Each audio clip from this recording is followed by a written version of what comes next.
Welcome to Mountain Cooking with Missy. Today I'm going to show you how to make new taters and gravy, just like my mama always made, my mommy always made. These are so good and we like them. I like to eat them, mash them up, pour my gravy on them, and a little cornbread. Oh goodness, you're in heaven. So stay tuned, y'all. So this is how I prepare my new potatoes for my new taters and gravy. These are new. New potatoes are just very young, what we call young potatoes. They're the peeling on them is really thin. I always leave mine on. My mama, my mom, they always left the peeling on, and I like them with the peeling. So, but you can take the peeling off. I just wash them real good. I run water. And I just hand wash them like this. Take my hands and my fingers and I just scrub them by hand like that. And make sure there's no dirt on them. Any bad spots, I'll cut them out. And that's it. That's how I prepare them. And I'm just going to put them in the cooker. So here they are in the cooker. And you need just about that much water above them is all you need. And I'm just going to bring these up to boil. When they start to boil, I'm going to put a little salt in there. Just salt and pepper, ever what you want to taste. I just put a little salt. I don't put a lot. And I'm just going to let them cook. Cook until they're tender, fork tender, which varies. So just keep an eye on them. Usually after 20 or 30 minutes, just keep an eye on them. And if they're fork tender, then we'll be able to finish them and I'll show you how to do the gravy on them. So I have these taters all cooked down and they're fork tender, and as you can see the water is kind of brown. Now I'm going to drain that water. So I'm going to drain the water and I'm going to put a little bit more water, new water in them, and then I'm going to bring that back to a boil, and when we come back I'll show you how to make the gravy over the taters. Okay, so I replaced the water in the taters, and this is new water. You don't need a lot, just about that much above the taters. They're done. I'm going to add a half a stick of butter in there. I'm going to let that melt, and I'm going to put a little bit of lard in there, just for flavor.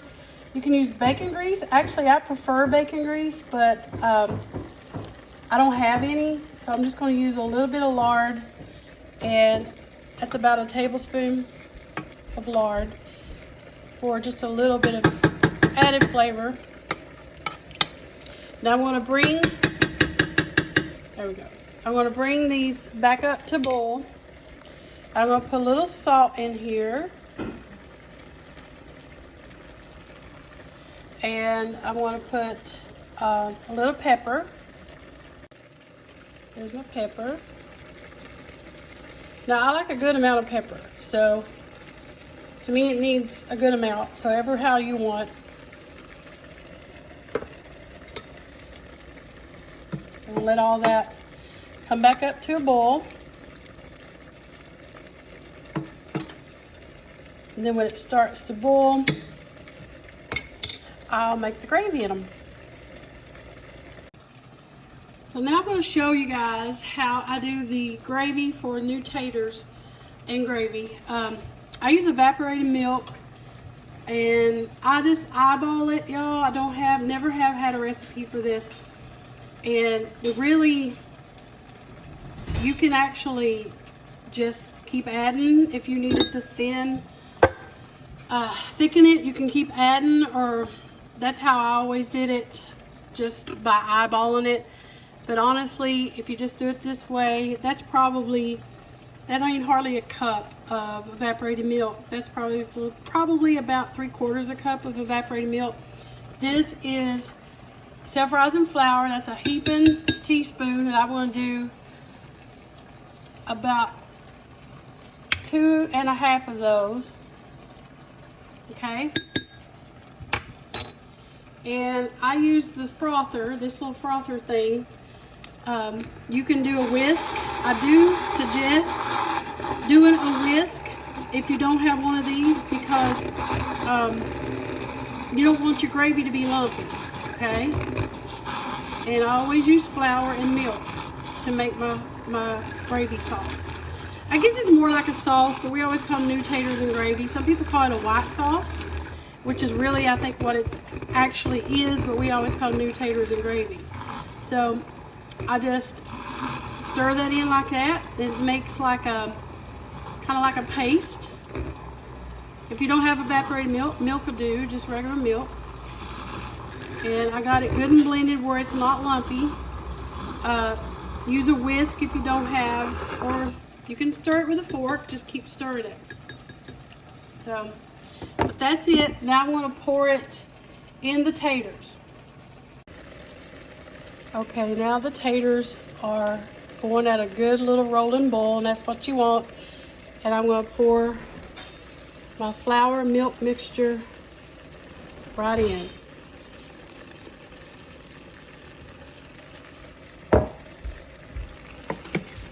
And you just want to let that start thickening up, and it will.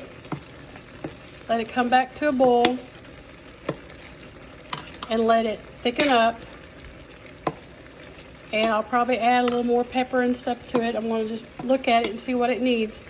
But just pour it in there like that. See, by doing it like that, there's no lumps. And it's going to, when it all comes back to heat, comes back up to temperature, it's going to start binding and being thickened and getting thicker. So as you can see, it come back up.